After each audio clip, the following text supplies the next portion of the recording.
নমস্কার, ভদ্রসা study class চ্যানেলে তোমাদের স্বাগত। তোমাদের জন্য একটি গুরুত্বপূর্ণ আপডেট জাস্ট কিছুক্ষণ আগে প্রকাশিত হয়েছে। রেলওয়ে নিয়োগ 2025-এর একটি গুরুত্বপূর্ণ আপডেট প্রোভাইড করব, যেখানে কোনো রকম আইটিআই যোগ্যতার প্রয়োজন নেই, কোনো রকম তোমাদের এক্সাম হবে না, ডাইরেক্ট সিলেকশন হবে, সম্পূর্ণ ডিভির মাধ্যমে সিলেকশন করা হবে। ফ্রেশার্স ক্যান্ডিডেট প্রত্যেকে আবেদন করতে পারবে। যোগ্যতা এখানে শুধুমাত্র মাধ্যমিক পাস। তুমি যদি মাধ্যমিক পাস করে থাকো তোমরা প্রত্যেকে আবেদন করতে পারবে। মেল ফিমেল বোথ ক্যান্ডিডেটই আবেদন করতে পারবে। প্রত্যেকে আবেদন করতে পারবে। প্রত্যেকে আবেদন করার জন্য কি কি প্রসিডিওর অবলম্বন করতে হবে প্রত্যেকটি তথ্য এই ভিডিওতে থাকবে। এছাড়া তোমরা কিভাবে ফর্ম ফিল আপ করবে সেটাও কিন্তু এই ভিডিওর মাধ্যমে আমি তোমাদের দেখিয়ে দিয়েছি। তো এইভাবেই তোমাদের ফর্ম ফিল আপ করতে হবে।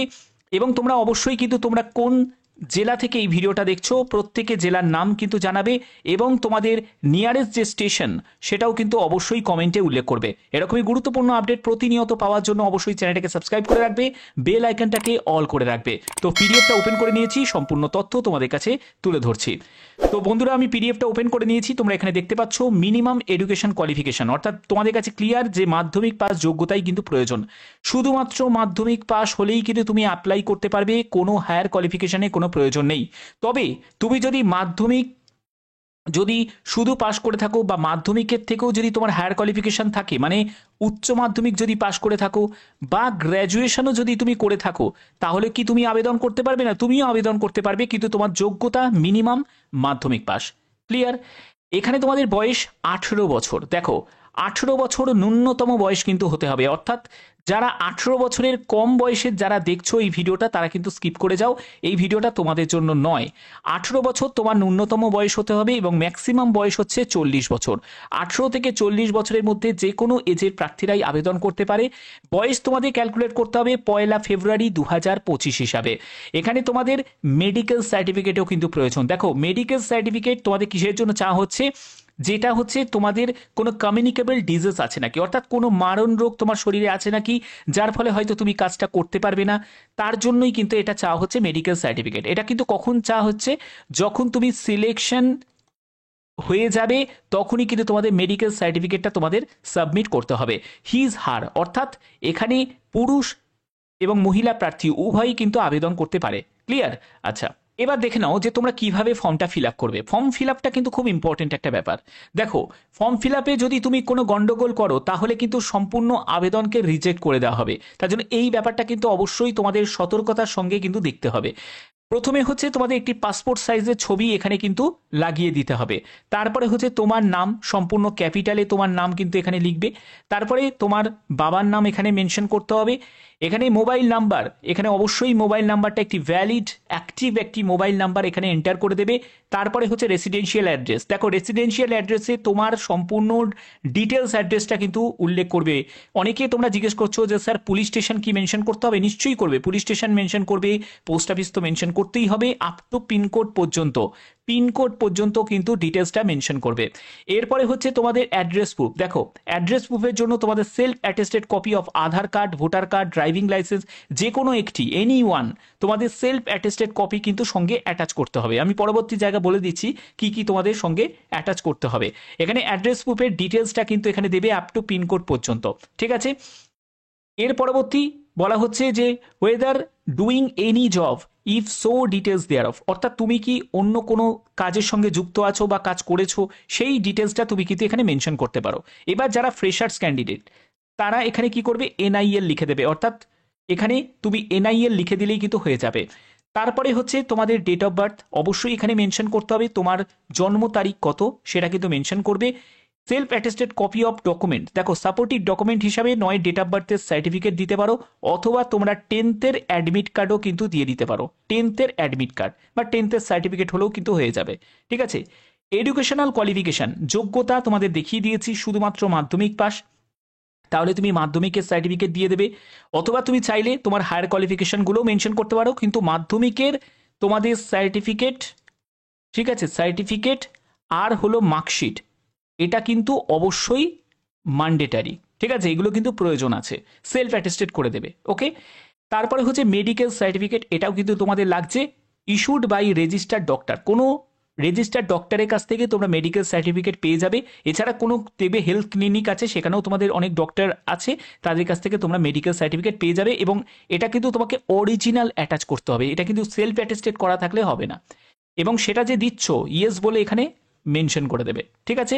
এর এরপরে হচ্ছে clearance from local police station, অর্থাৎ তোমাদের যে পুলিশ স্টেশন আছে, নিয়ারেস্ট পুলিশ স্টেশন, তোমরা অবশ্যই কমেন্টে তোমাদের যে নিয়ারেস্ট যে পুলিশ স্টেশন সেটা অবশ্যই কমেন্টে প্রত্যেকে কিন্তু উল্লেখ করবে যে তোমাদের নিয়ারেস্ট পুলিশ স্টেশনের নাম কি। তো সেই নিয়ারেস্ট পুলিশ স্টেশন থেকেই তোমরা এই পুলিশ ক্লিয়ারেন্স সার্টিফিকেটটা তোমরা পেয়ে যাবে, যে তোমার নামে কোনো আগে কোনো ক্রিমিনাল রেকর্ড আছে নাকি, বা কোনো কেসের সঙ্গে তুমি যুক্ত আছো নাকি। তো সেই ব্যাপারটা কিন্তু জানার জন্যই এটা পুলিশ ক্লিয়ারেন্স সার্টিফিকেটটা চাওয়া হয়েছে, এবং তার যে একটা ডেটের যে কপি সেটাও কিন্তু তোমাকে অ্যাটাচ করতে হবে। ক্লিয়ার? এরপরে কি করবে, এরপরে হচ্ছে এখানে সই হবে, এখানে তোমার তোমার নাম আসবে, তারপরে এখানে তোমার ফাদারের নেম আসবে, তারপরে এখানে তোমাকে সই করে দিতে হবে। মানে দেখো তোমাদের ফর্মটা কোথায় জমা করবে। ফর্ম জমা করার জন্য যে ডেটটা সেটা হলো 28শে মার্চ 2025। দেখতেই পাচ্ছ 28শে মার্চ 2025-এর মধ্যেই তোমাদের কিন্তু ফর্ম জমা করতে হবে। তবে এখানে 4টের আগে কিন্তু তোমাদের ফর্ম জমা করতে হবে, কারণ 4টের পর থেকে তোমাদের এই যে বক্সে তুমি ফর্মটা জমা করবে সেই বক্সটা কিন্তু ওপেন করা হবে। তাহলে হিসেব অনুযায়ী 14ই মার্চ থেকে তোমাদের আবেদন শুরু হচ্ছে এবং 28শে মার্চ পর্যন্ত তোমরা আবেদন করতে পারো। আজকে হচ্ছে 12 তারিখ, একদম লেটেস্ট আপডেট তোমাদের কাছে প্রোভাইড করছি। এরকম লেটেস্ট আপডেট পাওয়ার জন্য অবশ্যই কিন্তু চ্যানেলটাকে তোমরা সাবস্ক্রাইব করে রাখবে, বেল আইকনটাকে অল করে রাখবে, কারণ সবার আগে সব ধরনের ইনফরমেশন তোমাদের প্রোভাইড করে থাকি। তোমরা অফিসিয়াল ওয়েবসাইটে eastern railway Indian railways .gov.in এর অফিসিয়াল ওয়েবসাইটে কিন্তু তোমরা ফুল নোটিফিকেশনটা পেয়ে যাবে। এখান থেকে তোমরা দেখতে পাচ্ছ যে তোমাদের senior divisional commercial manager eastern railway Asansol commercial section, দেখো আসানসোল ডিভিশনের তরফ থেকে বিজ্ঞপ্তি জারি হয়েছে। DRM office eastern railway Asansol, এখানে কিন্তু তোমাদের আবেদনপত্র জমা করতে যেতে হবে। সেখানে গিয়ে তোমাদের জমা দিয়ে আসাটা কিন্তু সব থেকে বেটার, ঠিক আছে। পোস্ট অফিসের ভরসা করো না, তোমরা গিয়ে জমা দিয়ে এসো, সব থেকে বেটার হবে। ক্লিয়ার? তো এই হচ্ছে তোমাদের সম্পূর্ণ ডিটেলসটা তোমাদের কাছে ক্লিয়ার করলাম। ওকে,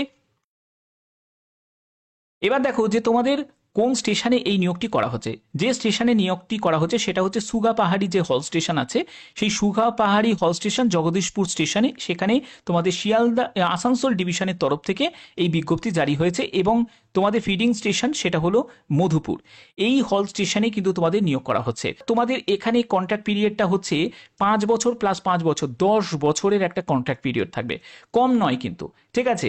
অর্থাৎ এখান থেকে তুমি ধরো কাজ করতে করতে যদি কোনো পার্মানেন্ট কোনো জায়গায় যদি কাজের সুযোগ পেয়ে যাও, তাহলে নিশ্চয়ই তুমি সেখানে চলে যেতে পারবে।